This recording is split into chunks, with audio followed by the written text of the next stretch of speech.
Welcome to Infinity IQ Plus. नमस्कार, मेरा नाम है दीपक कटियार और आज हम फिजिक्स का बहुत ही सिंपल और कह सकते हैं इम्पॉर्टेंट चैप्टर स्टार्ट करने वाले हैं जिसका नाम है इलेक्ट्रोस्टैटिक। अब देखो यार, वैसे इलेक्ट्रोस्टैटिक तो बहुत ज़्यादा वास्ट है और क्योंकि थियोरेटिकल लोगों को इतना ज़्यादा इंटरेस्ट होता नहीं है ऑनलाइन क्लास में पढ़ने के लिए, तो मैं यहाँ पर कोशिश ये कर रहा हूँ कि टॉपिक वाइज आपको क्वेश्चन की थोड़ी प्रैक्टिस करा देता हूँ, जिसमें हल्का फुल्का इंट्रोडक्शन टॉपिक के बारे में तो बता ही देंगे, लेकिन टॉपिक से ज़्यादा ज़रूरी होगा आप उसके न्यूमेरिकल को समझ पाओ। तो जैसे हमारा चैप्टर जो है, चैप्टर बताए कि हमारा क्या है, इलेक्ट्रोस्टैटिक। अब इलेक्ट्रोस्टैटिक में वैसे तो यार कई सारे पार्ट हैं, कई सारे पार्ट ऐसे पढ़ने लायक हैं। इलेक्ट्रोस्टैटिक में आपका चार्ज है, पहले तो चार्ज के बारे में आपको डिटेल में पता हो, फिर आपका इसी में कूलम्स लॉ है, कूलम्स लॉ के बाद इसी में आपका इलेक्ट्रिक फील्ड है, इलेक्ट्रिक फील्ड के बाद इसी में आपका डाइपोल है, डाइपोल के बाद फिर आपका इसी में गॉस थ्योरम है। और ये सारे सारे के टॉपिक जो हैं वो सिर्फ इलेक्ट्रोस्टैटिक के पहले ही चैप्टर में एनसीईआरटी के अकॉर्डिंग। फिर अगर हम बात करें तो इलेक्ट्रिक पोटेंशियल है, इलेक्ट्रिक पोटेंशियल के बारे में आप थोड़ा बहुत जानते हैं। इलेक्ट्रिक पोटेंशियल के बाद फिर इसी में आपका आता है पोटेंशियल एनर्जी। अब पोटेंशियल एनर्जी दो पार्ट में मिलती है, या तो आपको मिलेगी in the absence of field और या तो आपको मिलेगी in the presence of field. ठीक उसी तरह फिर आपको इसमें आगे मिलता है टॉपिक कैपेसिटर, जो कि काफ़ी बड़ा और काफ़ी डिटेल्ड में है। तो ऐसे कई सारे टॉपिक हैं। अब क्योंकि इतना ना ज़्यादा समय है और मैं भी नहीं चाहता कि बहुत देर तक तुम स्क्रीन टाइम इसमें यूज़ करो, मेन फ़ायदा तुम्हें किताब से पढ़ के ही आएगा। तो मेन चीज़ क्या है, मैं तुम्हें थोड़े से न्यूमेरिकल यहाँ पे बताने की कोशिश करूँगा टॉपिक वाइज।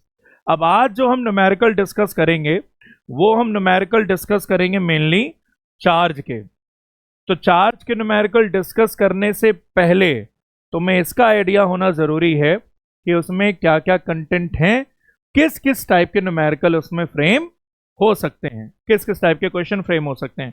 तो पहला तो वही है कि चार्ज होता क्या है, इंट्रोडक्शन ऑफ चार्ज, चार्ज की प्रॉपर्टीज, मेथड ऑफ चार्जिंग, जो कि आप तीन सुनते हो, एक कंडक्शन हो गया, एक फ्रिक्शन हो गया, एक इंडक्शन हो गया, कॉन्टिन्यूअस चार्ज डिस्ट्रीब्यूशन। ये टॉपिक मतलब थोड़ा सा ज़्यादा इंपॉर्टेंट है और आप इसके ऊपर ध्यान बहुत ज़्यादा देते नहीं हो। हालांकि जो अच्छे क्वेश्चन चार्ज के अगर बनेंगे, इवन मेंस में भी आया है 2019 में जो इस टॉपिक के ऊपर क्वेश्चन आया, ठीक ठाक क्वेश्चन बन जाता है।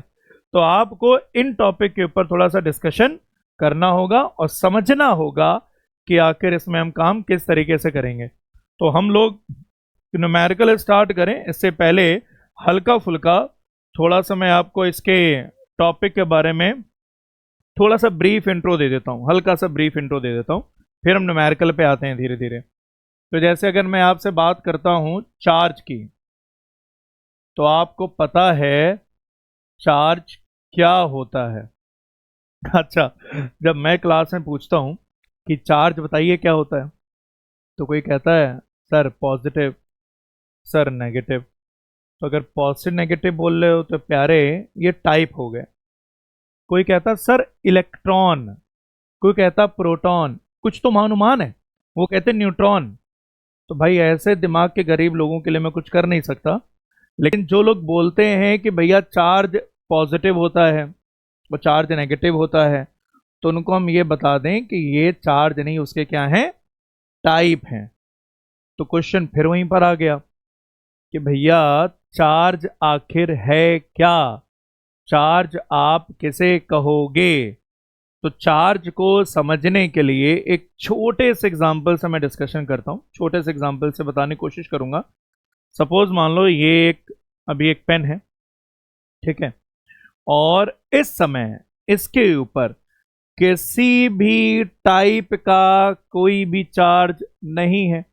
होता तो भाई समझ में आ ही जाता तुमको भी मेरी कुछ हरकतों से, अगर इसके ऊपर चार्ज होता।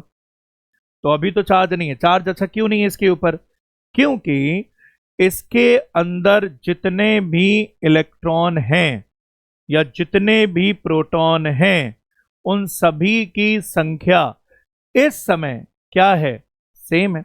मान लो 10 इलेक्ट्रॉन है और 10 ही इसके अंदर क्या है, प्रोटॉन है। तो अगर इन दोनों की संख्या सेम है तो नेट चार्ज क्या हो गया, 0। लेकिन अगर किसी तरह मैं इसमें इलेक्ट्रॉन बढ़ा दूं, क्या बढ़ा दूं, इलेक्ट्रॉन बढ़ा दूं। मान लो जैसे अगर 10 प्रोटॉन है और 12 इलेक्ट्रॉन करवा दूं किसी मैकेनिज्म से, फ्रिक्शन से या कैसे भी, तो अगर मैं इलेक्ट्रॉन इसमें बढ़ा दूं तो इसके ऊपर चार्ज कैसा आएगा, नेगेटिव। यहीं पर मैं क्या करूं, अगर मैं इससे इलेक्ट्रॉन निकाल दूं, मान लो इसके पास 10 प्रोटॉन है और 8 इलेक्ट्रॉन बचे, मैं इसके इलेक्ट्रॉन निकाल दूं तो इसके ऊपर चार्ज कैसा आ गया, पॉजिटिव आ गया। तो मतलब क्या हुआ कि चार्ज एक ऐसी प्रॉपर्टी है जो उस बॉडी के साथ एसोसिएटेड होगी, उस बॉडी के साथ एसोसिएटेड होगी, उस बॉडी के साथ एसोसिएटेड होगी जिसके पास अनइक्वल नंबर ऑफ इलेक्ट्रॉन या प्रोटॉन होंगे। क्योंकि अगर दोनों बराबर हुए तो बॉडी के ऊपर चार्ज नहीं होगा। जैसे अगर मैं बोलता हूं कि भाई ये बॉडी है, इसके पास 10 इलेक्ट्रॉन है और 10 प्रोटॉन है, तो प्लस माइनस कैंसिल होकर नेट चार्ज क्या आ गया, 0। मैंने बोल दिया इस बॉडी के पास 12 इलेक्ट्रॉन है और 10 प्रोटॉन है, तो आपको दिख ही रहा है कि 10 इलेक्ट्रॉन 10 प्रोटॉन से कैंसिल, कितना चार्ज आ जाएगा इसके ऊपर, 2 नेगेटिव चार्ज आ जाएगा। यहीं पर अगर मैं इसमें बोल दूं कि भाई इसके पास 8 इलेक्ट्रॉन है और 10 प्रोटॉन है, तो क्या हो गया यहां पे कि भैया 8 इलेक्ट्रॉन 8 प्रोटॉन से कैंसिल, कितने बच गए, 2 प्रोटॉन एक्स्ट्रा में बच गए, तो +2 ही चार्ज आ जाएगा। तो यानी चार्ज ऐसी प्रॉपर्टी है जो उस बॉडी के साथ एसोसिएटेड होगी जिस बॉडी के पास अनइक्वल नंबर ऑफ इलेक्ट्रॉन या प्रोटॉन होंगे, हम बोलते हैं उसी के पास क्या है, चार्ज है। तो ये हालांकि बेसिक आपको ऑलरेडी पता ही होगा, इसमें कुछ ऐसा कोई बहुत बहुत बड़ी चीज़ नहीं है, आप सब पहले से जानते होंगे। कुछ कुछ पॉइंट हैं, डिनोट किससे करा जाता है, स्मॉल क्यू कैपिटल क्यू से, सबको पता है। क्वांटिटी कैसी होती है सबको पता है, स्केलर, आप सब बहुत बुद्धिमान हैं ही हैं।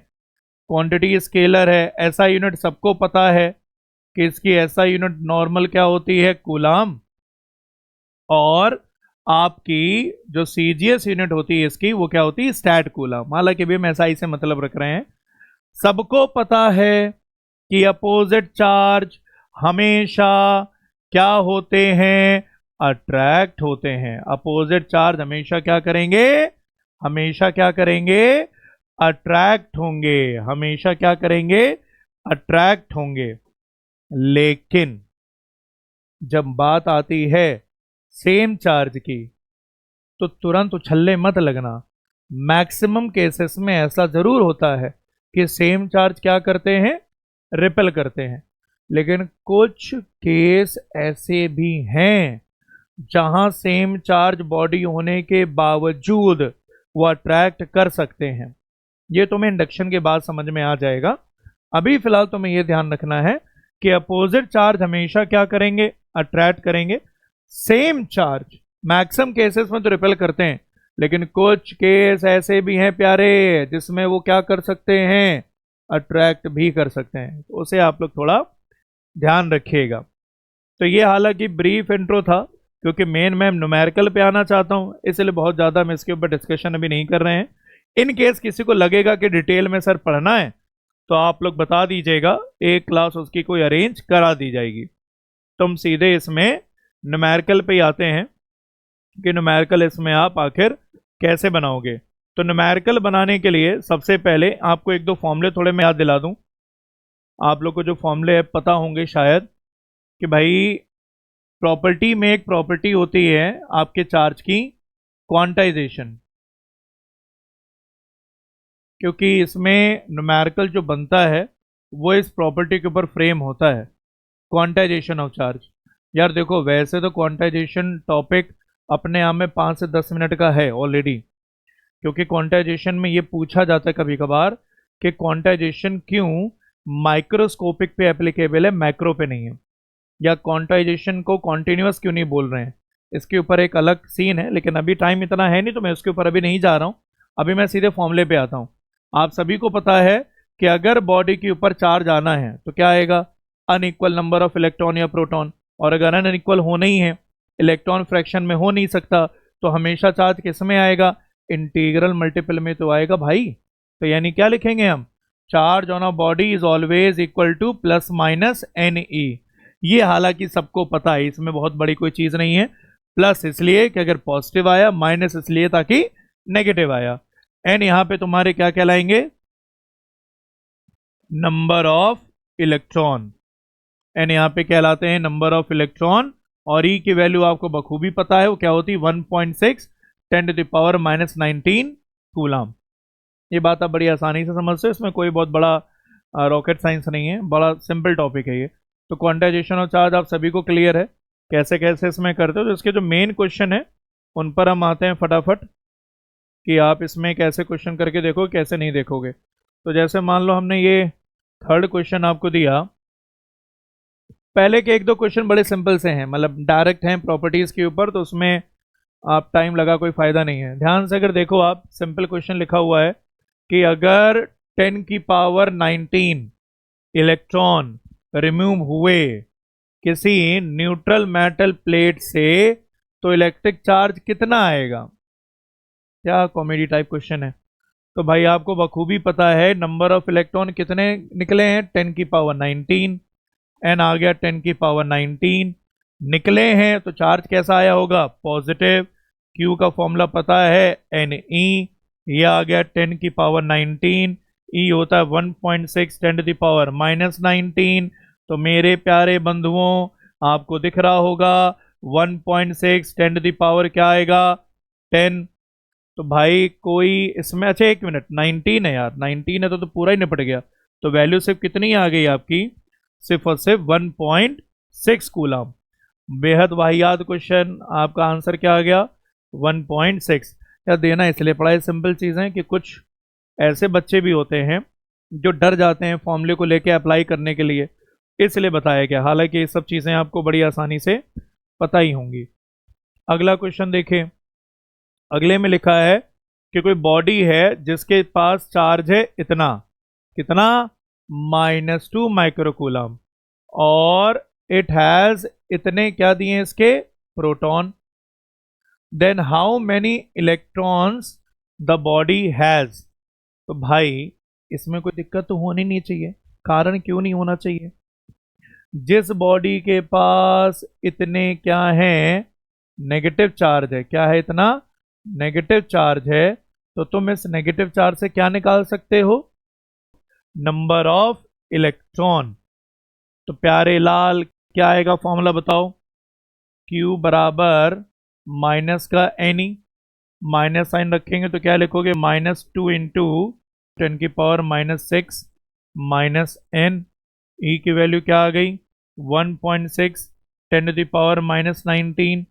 तो भैया जी माइनस से माइनस कट गया, आपकी एन की वैल्यू क्या आ जाएगी, एन आ जाएगा 2 में, यानी 2 इंटू 10⁻⁻6 अपॉन में 1.6 10⁻⁻19। तो भाई कितना हो जाएगा ये वैल्यू, आप खुद देख के बता दो। इसको सॉल्व करोगे, इससे तुम्हें क्या मिल जाएंगे, नंबर ऑफ इलेक्ट्रॉन। अब आपको पता है कि इतने प्रोटॉन उसके पास पहले से भी हैं, तो आपको ध्यान रखना पड़ेगा कि जितने उसके पास प्रोटॉन हैं उतने तो इलेक्ट्रॉन उसके पास होने ही चाहिए पहले से ही, क्योंकि न्यूट्रल बनना है। और फिर इतना चार्ज भी आया है, तो इतने के लिए एक्स्ट्रा इलेक्ट्रॉन और चाहिए, तो थोड़ा सा कलम वलम चला लेना, और उसमें क्या करोगे, जो एन की वैल्यू आएगी उसमें इतने पहले आप ऐड करोगे, तो जो आंसर निकल के आएगा वो क्या होगा, नंबर ऑफ इलेक्ट्रॉन। तो आप इसे आसानी से करके बता सकते हैं। अगला देखिएगा, देखो ये रिवीजन टाइप चल रहा है, इसलिए उम्मीद कर रहा हूं कि आप भी साथ साथ पढ़ते चलो। यार देखो एक चीज ध्यान रखो हमेशा, ऑनलाइन क्लास के बेनिफिट बहुत हैं। अगर आप अपने उस टाइम को ठीक से यूटिलाइज करना शुरू कर जाओ। कोई भी ऑनलाइन क्लास अगर कर रहे हो, किसी की भी कर रहे हो, तो कम से कम पेन पेपर हाथ में हो। क्वेश्चन वो करा रहे हैं, सब टीचर आपके लास्ट सोल्यूशन तक जाते हैं ताकि तुम्हें कोई दिक्कत ना हो। लेकिन समस्या क्या आ जाती है कि तुम फिर अपने दिमाग को थोड़ा खींचते नहीं हो। तो ट्राई ये करा करो कि जो भी क्वेश्चन कर रहे हो उसको खुद भी सॉल्व करते हुए चलो। इसलिए जो बेसिक चीज़ें हैं उनको मैं करके आपका टाइम नहीं बर्बाद करूंगा, यहाँ पे आप खुद काम उस पर करिए घर पे। क्वेश्चन बोला गया in the process of charging mass of negative charge body. तो आपको पता है कि अगर आप बॉडी को फ्रिक्शन के द्वारा चार्ज करोगे, फ्रिक्शन के द्वारा चार्ज करोगे, तो मान लो ये दोनों बॉडी न्यूट्रल हैं। अब तूने दोनों बॉडी को चार्ज करना शुरू करा, मतलब रब करना शुरू करा, तो रब अगर करोगे फ्रिक्शन पैदा होगा, फ्रिक्शन से सरफेस के इलेक्ट्रॉन को एनर्जी मिलेगी। अब जिस मटेरियल के इलेक्ट्रॉन लूजली बॉन्ड होंगे वो जम करके दूसरे पे जाएंगे। तो मैंने मान लिया कि भाई इस पे लूजली बॉन्ड है, तो यहां से जम करके यहां चले गए। अब यहां से जम करके अगर यहां चले गए तो खुद बता दो यार, ए पर कैसा आएगा चार्ज, वो आ जाएगा पॉजिटिव। बी पर कैसा आएगा चार्ज, वो आ जाएगा नेगेटिव। तो बी पर चार्ज नेगेटिव आ गया, नेगेटिव आने का मतलब उस पर इलेक्ट्रॉन जम करे हैं।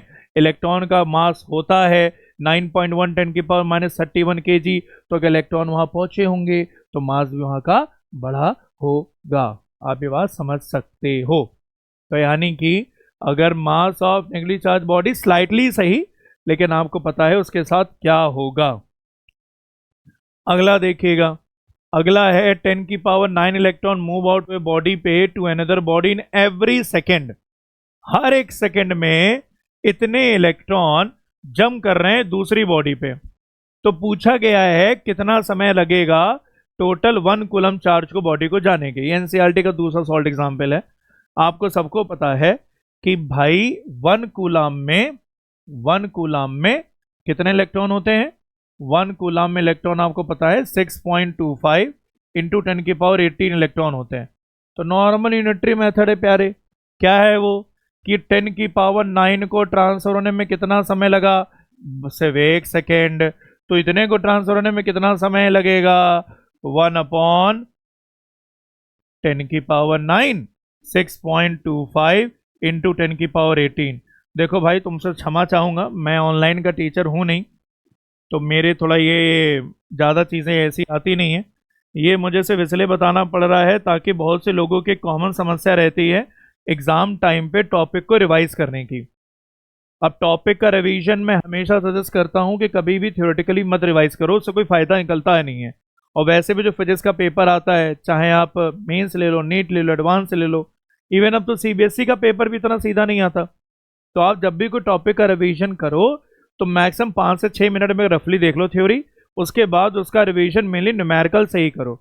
जितना ज़्यादा आप न्यूमेरिकल सॉल्व करोगे आपकी अप्रोच उतनी ज़्यादा ही अच्छी होगी। अगले क्वेश्चन पे जंप करते हैं बिना समय बताए। हमने लिखा कि एक रॉड है वो रब करी गई है और एक्वायर करा है नेगेटिव चार्ज, तो कैलकुलेट नंबर ऑफ इलेक्ट्रॉन। बच्चे कहेंगे बार बार एक ही टाइप का क्वेश्चन, तो बेटा उसका आंसर वही है, करत करत अभ्यास के जड़मत हो तो सुजान। भैया प्रैक्टिस जितनी करोगे उतना अच्छा। अगर कविता गलत हो गई हो तो माफ करना। ये भाई चार्ज कैसा आ गया है, नेगेटिव।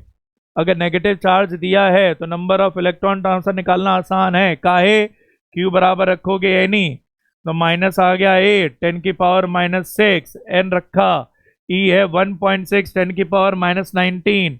पुट करेंगे दौड़ के आंसर आएगा, चल के नहीं दौड़ के आएगा। अगला, is there a transfer of mass from upper to the rod. भाई होगा ही, आपको पता है कि अगर चार्ज आ रहा है तो इलेक्ट्रॉन का मूवमेंट होगा।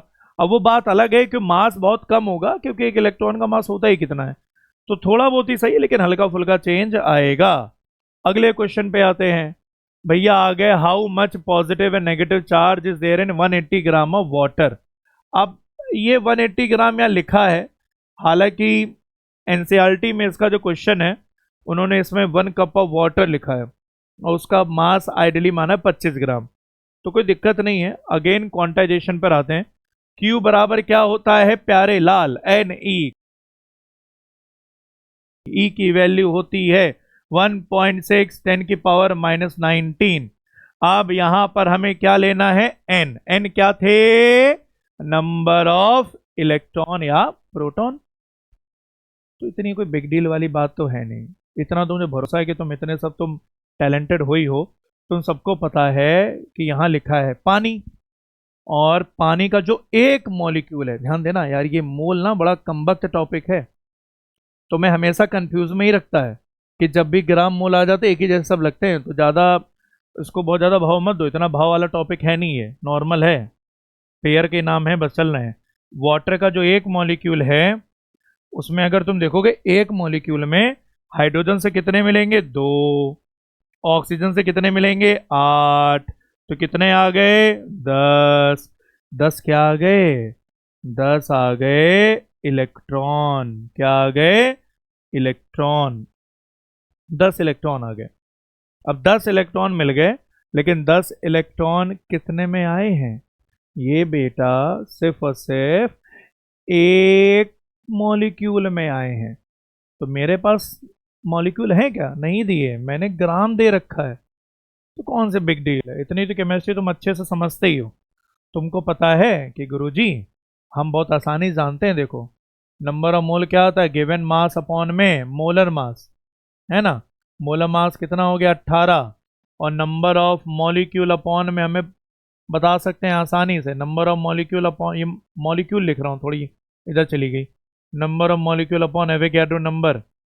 तो आपको सबको पता है एवोगैड्रो नंबर कितना है, यहाँ से क्या आ गए, यहाँ से क्या आ गए, यहाँ से क्या आ गए, नंबर ऑफ मॉलिक्यूल, और एक मॉलिक्यूल में कितने इलेक्ट्रॉन है, मात्र 10। तो इतने में कितने होंगे, 10 से मल्टीप्लाई, कहानी फिनिश, खत्म।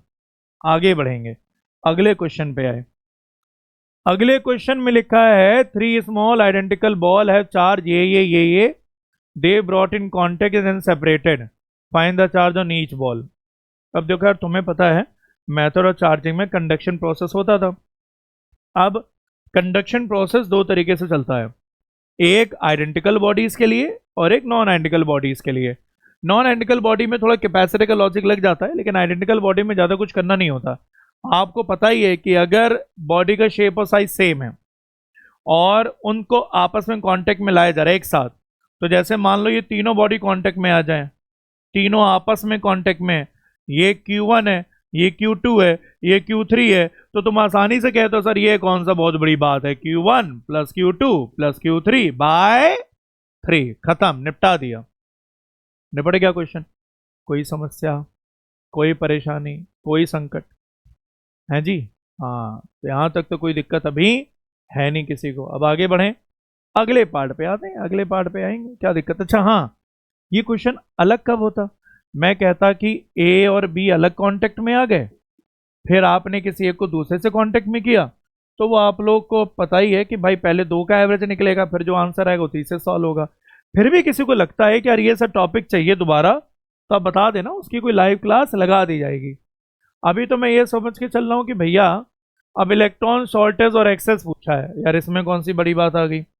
जिसका चार्ज कम हुआ होगा उसके पास इलेक्ट्रॉन कम हो गए होंगे, मतलब पॉजिटिव में, और अगर इलेक्ट्रॉन चार्ज नेगेटिव में बढ़ा होगा तो उसके पास इलेक्ट्रॉन ज़्यादा आ गए होंगे, सिंपल कहानी है। अगला पार्ट देखो, ओ भाई ये है वो क्वेश्चन जिसके लिए मैं तुमसे कह रहा था कि कॉन्टिन्यूअस चार्ज डिस्ट्रीब्यूशन में मेंस वाले भी क्वेश्चन में इंटरेस्ट लेते हैं। अब देखो यार, वैसे क्वेश्चन कोई बहुत बड़ा टफ तो नहीं है, दिक्कत पता है क्या है, दिक्कत ये है कि तुम लोगों की फिजिक्स में इंटीग्रल एलिमेंट को सिलेक्ट करने में बड़ी प्रॉब्लम होती है। ये जो मैं अक्सर देखता हूँ, जैसे मान लो जो भी कैलकुलस बेस्ड क्वेश्चन आता है, अगर वो डिफरेंशिएशन से हो रहा है तो तुम आसानी से कर देते हो, लेकिन अगर वो इंटीग्रेशन से हो रहा है तो दिक्कत आती है। दिक्कत क्यों आती है, एक तो इंटीग्रेशन खुद में ही यार बड़ा महान टॉपिक है, काफ़ी अच्छा टॉपिक है, ऊपर से उसमें एक दिक्कत ये है कि मैथ में तो तुम्हें क्वेश्चन लगभग मिल जाती डायरेक्टली या इनडायरेक्टली, फिजिक्स में तुम्हें इंटीग्रेशन करने से पहले उस इक्वेशन तक पहले पहुंचना पड़ेगा, ये समस्या है।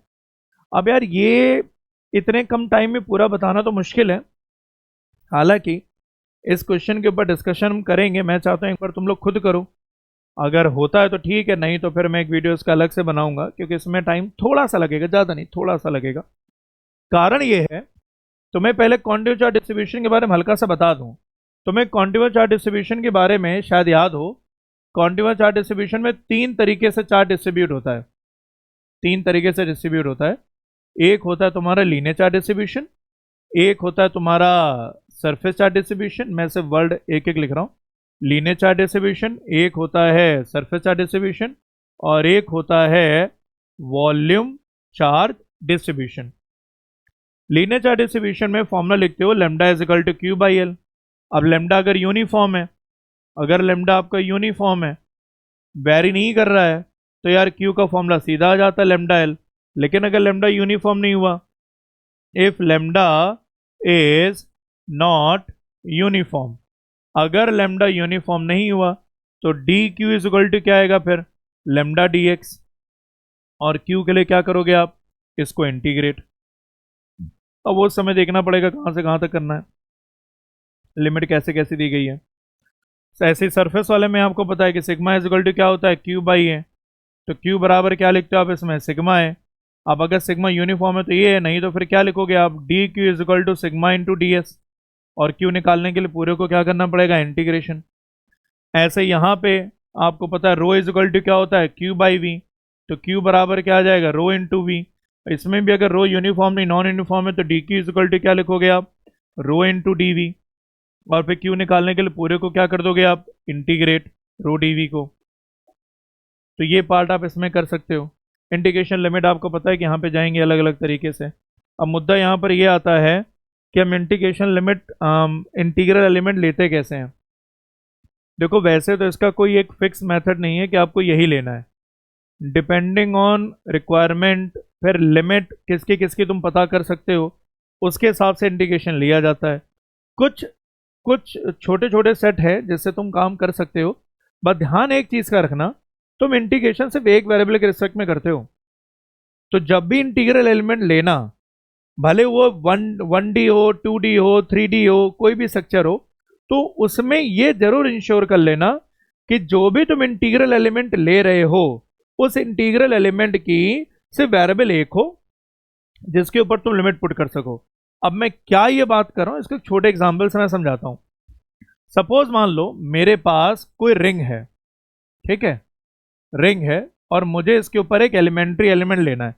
तो रिंग अगर है तो एलिमेंट्री एलिमेंट कहाँ लूंगा मैं, सर्कमफेरेंस में। अब इसको लेंथ में भी काउंट कर सकते हो या सर्कमफेरेंस में भी काउंट कर सकते हो। तो एलिमेंट्री एलिमेंट में सिर्फ एक डायमेंशन आएगी, मान लिया dx। तो dx लिया, अब dx की मिनिमम वैल्यू क्या होगी, 0। मैक्सिमम कहां तक जाएगा ये, 2πr, सर्कमफेरेंस तक। आसान था, ठीक है। अगला मैंने लिया डिस्क। अब डिस्क जो होता है, डिस्क 2D स्ट्रक्चर है, मतलब उसके पास 2 डायमेंशन होंगी। इसका एलिमेंट्री एलिमेंट जब आप लोगे तो आप क्या करोगे, सेंटर से r ले लो, कोई और डिस्टेंस ले लो, r डिस्टेंस पर आपने एक इसमें सर्कल लिया। अब एक डायमेंशन ये हो गई, इसकी दूसरी डायमेंशन क्या होगी, इसकी थिकनेस। थिकनेस कितनी होगी मेरी, dr। तो जो एलिमेंट्री ds आएगा वो पता क्या आएगा, 2πr इंटू dr। तो जब पूरे को इंटीग्रेट करोगे तो क्या लिखोगे, 2πr इंटू dr। अब लिमिट सिर्फ किस पे लगानी है, r पे। तो यार r की मिनिमम वैल्यू कितनी हुई, 0। मैक्सिमम कितनी होगी, टोटल रेडियस तक। तो 0 से लेके कैपिटल R तक इंटीग्रेट कर दोगे, और जब इंटीग्रेट होगा तो हर तरफ के r को इंक्लूड भी कर लेगा। अच्छा, यहीं पर अगर स्फेयर हुआ तो यार स्फेयर में आपको पता है कि भाई ये तो आपका 3D स्ट्रक्चर आएगा, शेप ऐसे ही बनेगा। बस इसमें क्या होगा, इसमें 2 डायमेंशन फिक्स करनी पड़ेंगे। जैसे यहां पर डायमेंशन क्या फिक्स हुई थी, 2πr इंटू dr। यहां पे क्या आ जाएगा, πr स्क्वायर मतलब एरिया इंटू dr। ये आएगा आपका एलिमेंट्री वॉल्यूम। तो यार इस तरीके से आप इनको डिसाइड कर दो, लिमिट वही 0 से लेके r तक। अब जो क्वेश्चन वहां पे था, अगर मैं उस पर वापस आऊं, जैसे यहां पे वापस आऊं, यहां पे लिखा है कि charge is distributed with an sphere of radius this, ये दिया है। और तुम्हें दिख रहा है कि भाई ये जो आपका चार्ज डेंसिटी है वो कांस्टेंट नहीं है। ये तुम्हें दिख रहा है, कांस्टेंट होता तो सीधा Q इक्वल टू क्या डाल देता मैं, रो इंटू वी। लेकिन ये कांस्टेंट नहीं है, डिपेंड किस पे कर रहा है, ये R पे कर रहा है डिपेंड। अब अगर ये R पे डिपेंड कर रहा है तो कांस्टेंट तो नहीं रहा। तो क्वेश्चन में बोला गया है कि अगर टोटल चार्ज Q है, मतलब टोटल चार्ज निकालने के बाद Q अगर आ रहा है, तो अब मुझे आर की वैल्यू बताओ। तो यार इसमें कोई वैसे भी दिक्कत नहीं है, मैं स्टार्टिंग दे देता हूँ, लेकिन मैं चाहता हूँ एक बार आप खुद ज़रूर करो। हालांकि जब नेक्स्ट वीडियो में डालूंगा तो मैं इसमें एक इसका डिटेल सोल्यूशन दे दूंगा, लेकिन अगर तुम दिमाग नहीं लगाओगे तो बेटा कोई फायदा नहीं होगा। थोड़ी हिंट देता हूं मैं। हमने क्या लिया, स्मॉल चार्ज या डी क्यू। डी क्यू क्या आएगा, रो इंटू डी वी आएगा आराम से। रो का मतलब क्या होता है, रो का मतलब क्या है, चार्ज पर यूनिट वॉल्यूम। और वो मुझे कितना दे रखा है ऑलरेडी क्वेश्चन में, चार्ज डेंसिटी कितना दे रखा है, ए बाय आर स्क्वायर ई की पावर माइनस में 2r बाय ए, ऑलरेडी दे रखा है। अच्छा भाई डीवी क्या होगा, डीवी कोई दिक्कत नहीं देगा, डीवी क्या ले लूंगा मैं, pi R square into D R, ये ले लिया मैंने डीवी। ये आया डी क्यू। अगर मैं इसी को क्यू बना दूंगा तो क्यू अगर बनाऊंगा तो लिमिट कहां से कहां तक चली गई, लिमिट किस पे लगानी, आर पे, 0 से लेके आर तक, खत्म। बस इंटीग्रेशन होगा, ये आर से आर निपटेगा, फिर आपको पता है ई की पावर इसका इंटीग्रेशन आएगा। अब इंटीग्रेशन मान के चल रहा हूं, आपको पता होगा ई की पावर माइनस एक्स का क्या होता है, फिर भी ना पता हो देखेगा तो ये एक्सप्रेशन से आपको वैल्यू किसकी मिलेगी, आर की, क्योंकि इंटीग्रेशन जा रहा है 0 से लेके आर तक, करके देखेगा। तो ये बेटा एक छोटी से मैंने कोशिश करी है। अंत में मैं यही कहूंगा कि बहुत कुछ है यार बेटा ऑनलाइन पे, और अगर आप अंत तक इस वीडियो में यहां तक रुके हुए हो तो जाहिर सी बात है कि थोड़ा सा शायद आपको इसमें कुछ ना कुछ प्रोडक्टिव लगा होगा, हल्का सा। मेरी कोशिश ये है कि एग्जाम टाइम पर जो तुम लोग सबसे बड़ी प्रॉब्लम फेस करते हो वो करते हो कि हमें रिवीजन कैसे कराएं। अब हम सब ऑनलाइन वाले क्या कर देते हैं जनरली, हम कहते हैं कि वन शॉट वीडियो देखते हैं, चलो 6 घंटे का, 10 घंटे का, 12 घंटे का। लेकिन यार अगर स्टूडेंट के नज़रिए से देखूं, 6 घंटे एक जगह पर एक साथ बैठ के तुम उसको ठीक से कर नहीं पाओगे। चलो मान लिया पॉज कर करके भी तुमने कर लिया, लेकिन असली तुम तभी फिजिक्स सीख सकते हो जब तुम न्यूमेरिकल ज़्यादा से ज़्यादा करोगे। और फिजिक्स में वैसे भी, चाहे सीबीएसई के पेपर की बात करो या मेंस एडवांस के, तुम देख ही रहे हो कि न्यूमेरिकल से सब कुछ होगा। टॉपिक कैसा भी हो आपको उसके न्यूमेरिकल ही डिस्कस करने हैं। तो भाई अगर कुछ गलती वलती हो गई हो तो माफ़ करना। उम्मीद करता हूँ कि शायद कुछ मैंने आपके दिमाग में हल्का सा कुछ इंजेक्ट करा होगा, कुछ पॉजिटिव, और नेगेटिव अगर हो गया तो भाई क्षमा चाहते हैं। यहाँ तक अगर रुके हो तो आप सभी का तहे दिल से दीपक कटियार का बहुत बहुत धन्यवाद। स्वस्थ रहें, खुश रहें, माँ बाप का ख्याल रखें और अपना ख्याल रखें। मिलते हैं बेटा, धन्यवाद। Follow and subscribe us for more.